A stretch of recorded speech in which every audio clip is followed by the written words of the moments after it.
Hi guys, मैं हूँ आपका अपना अरुण। तो आज मैं आपको अपनी स्टोरी शेयर करता हूँ आपके साथ। तो ना जो मेरी प्रोफेशनल जर्नी थी ना लाइफ की, वो बहुत जल्दी शुरू हो गई थी। वो ना बीकॉम फर्स्ट ईयर में शुरू हो गई थी। तो बीकॉम फर्स्ट ईयर करते हुए साथ में मैंने सीए ज्वाइन कर ली। तो फर्स्ट ईयर में पहले मैं दिन में कॉलेज जाता था और शाम को अपने सीए के पास आर्टिकलशिप पीरियड में जाता था। तो सीए करते हुए ना मेरे को काफ़ी अच्छे अच्छे एक्सपीरियंस हुए। मैंने काफ़ी ऑडिट्स करे वहाँ पे, और बहुत मैंने कई प्रोजेक्ट्स रिपोर्ट्स बनाई और लोगों को लोन फंडिंग में हेल्प करी प्रोजेक्ट बनाते हुए, और कुछ चैरिटी के काम भी किए। और हमारे सर ना हमें ऑडिट्स पे काफ़ी जगह भेजते रहते थे। तो वहाँ पर मुझे बीएसएनएल का ऑडिट करने का मौका मिला। बीएसएनएल के मैंने मल्टीपल ब्रांचेस के ऑडिट किए। आर्मी एरिया में गए हम, इंडियन आर्मी में का ऑडिट किया, उनके अकाउंट्स देखे, और साथ में हमने बठिंडा का पूरा कैंट भी विज़िट किया। और काफ़ी मैंने ऑडिट के पीरियड में ट्रैवलिंग करी। और 3 साल मेरे बहुत अच्छे फ़न के थे, और साथ में मेरी कॉलेज की भी लर्निंग चल रही थी। तो ये करते हुए मैंने बहुत कुछ सीखा और बहुत काम भी किया। और बीकॉम पूरी होने के बाद मैंने 2006 में सीए कंप्लीट कर ली। सीए जब मैंने कंप्लीट करी, उसके बाद ना एक हम सीएस का भी ना कैंपस में इंटरव्यू होता है प्लेसमेंट के लिए। तो हमारे कैंपस के इंटरव्यू में ना मुझे मवाना शुगर कंपनी है श्री राम ग्रुप की, उसमें नौकरी मिल गई। तो वहाँ पर भी बड़ी इन्जॉयबल थी कि मेरे को प्लेसमेंट तो दिल्ली में हुई थी, पर कंपनी के ना 4 प्लांट थे।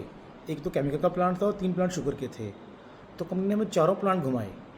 तो 3 प्लांट जो शुगर के थे, एक मवाना में था, एक नंगलामल में था, और एक तितावी में था। तीनों यूपी में थे। और केमिकल का प्लांट पंजाब में राजपुरा में था। तो मैं चारों प्लांट देखे। एक महीना हमने समझा कि कहाँ पे क्या काम हो रहा है और क्या न्यूसेंस है, बिज़नेस के क्या चैलेंज हैं। उसके बाद ना उनका तितावी वाले प्लांट में ना 2000 करोड़ का एक्सपेंशन हो रहा था। और सन 2006 में ना 2000 करोड़ का एक्सपेंशन बहुत बड़ा था। तो मुझे उसकी कैपेक्स की अकाउंटिंग के लिए और बिल्स वेरिफिकेशन के लिए और कमर्शियल को हेल्प करने के लिए वहाँ पे ड्यूटी लगी।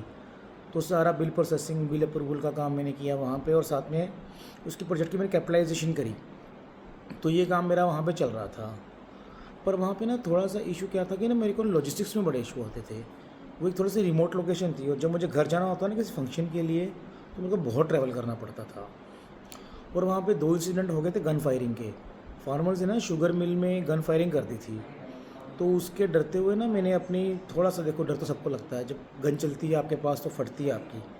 तो मैंने अपनी जॉब चेंज करके ना दिल्ली में आ गया मैं। एक कंपनी थी यूएसए बेस्ड, एप्टारा आईएनसी। तो एप्टारा आईएनसी की ना दिल्ली में थी टेकबुक्स के नाम से, सिस्टम कंसर्न कैप्टिव। तो मैं उसकी काउंटिंग कर रहा था इंडिया की। और ज्वाइन करने के 1 महीने बाद ही उन्होंने मुझे यूएस की काउंटिंग भी दे दी। तो मेरी जो शिफ्ट थी ना, पहले 9 AM से शुरू होती थी, फिर उन्होंने चेंज करके 1 AM से कर दी, 1 AM से 9 PM। तो दिन में मैं इंडियन की काउंटिंग करता था, फिर यूएस की काउंटिंग करता था। तो मीनवाइल ना वहाँ पे जॉब करते हुए मेरी शादी हो गई। तो मैं काम में बड़ा अच्छा था। तो वहाँ पर मुझे समझ आया कि अगर आप अच्छा काम करते हो ना, तो उसका आपको रिवार्ड मिलता है कि आपको और काम मिलता है। तो ये और काम मिला ना मेरे को। तो काम करते हुए मुझे उन्होंने यूएस की अकाउंटिंग में और काम देना शुरू कर दिया। तो जब मैं 1 बजे जाके ना रात को 9 बजे घर आता था पहले तो, लेकिन टाइम के साथ ना वो 9 की जगह 11 हो गया, फिर 12 हो गया। तो रात को 12 साढ़े 12 बजे घर आना ना बड़ा ही चैलेंजिंग लगा। और मेरी नई नई शादी हुई थी। आप समझ सकते हो भाई, जब नई नई शादी होती है और आपको वाइफ से दूर रहना होता है तो कितनी मुश्किल होती है। तो मैं सोचा नौकरी बदलते हैं यार। तो ना मैंने थोड़े इंटरव्यू देने शुरू किए। तो मेरे को ना एक वोडाफोन कंपनी है गाइस, वोडाफोन कंपनी है एक, सबको पता ही होगा ना वोडाफोन का, तो आपने भी सिम यूज़ किया होगा कभी ना कभी। तो 2010 में ना मैंने वोडाफोन में जॉब शिफ्ट कर ली अपनी। तब मैं रहता था दिल्ली में, सरिता विहार साउथ दिल्ली में, और जॉब थी पीरागढ़ी में। तो 25 किलोमीटर दूर थी वो। 25 किलोमीटर साइकिल चलाना बड़ा, बाइक पे जाना बड़ा मुश्किल था। तो मैंने अपना घर भी शिफ्ट कर लिया उधर उसके पास।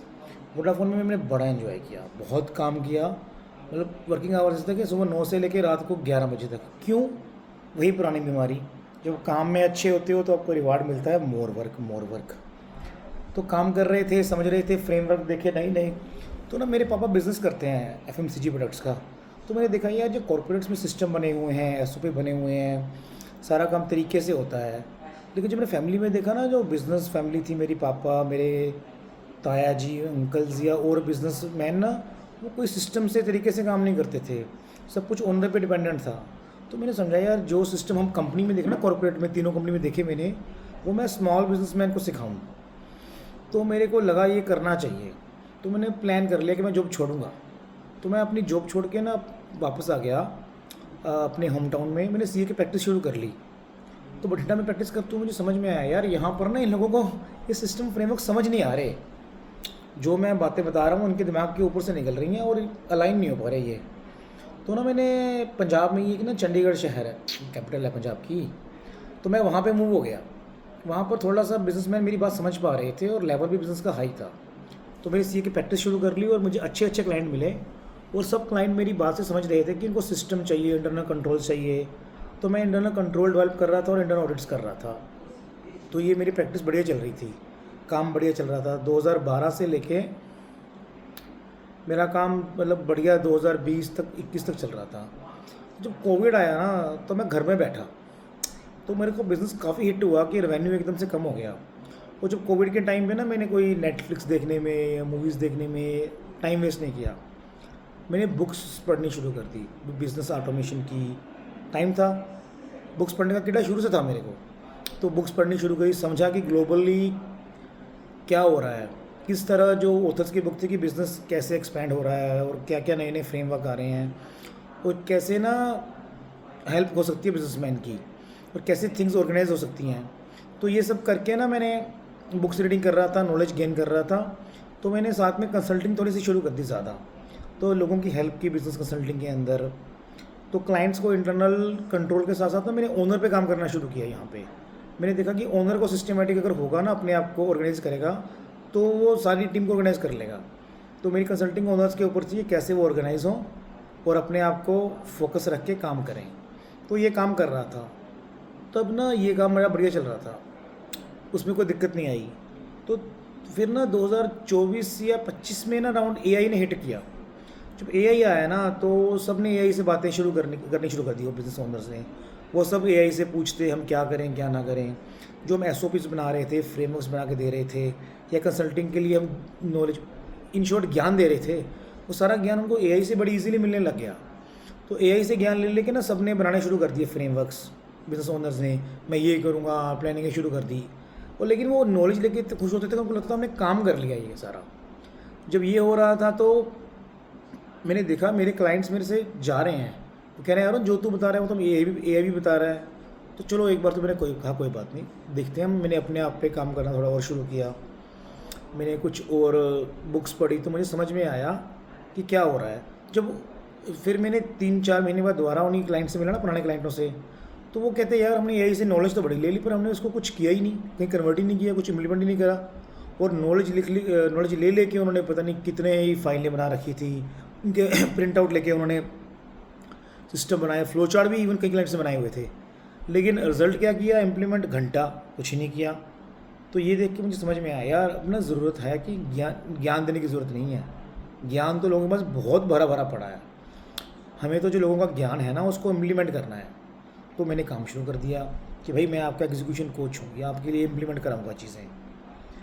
तो मैं गया और इम्प्लीमेंट चीज़ें करानी शुरू कर दी। तब ये करते हुए रियलाइज़ हुआ यार इम्प्लीमेंट तो उनके लिए मैं काम कर रहा था। फिर एक तरह से ना उनको एक नया एम्प्लॉय मिल गया था, अरुण जाता उनके पास कंसल्टिंग करता, ये इम्प्लीमेंट करें।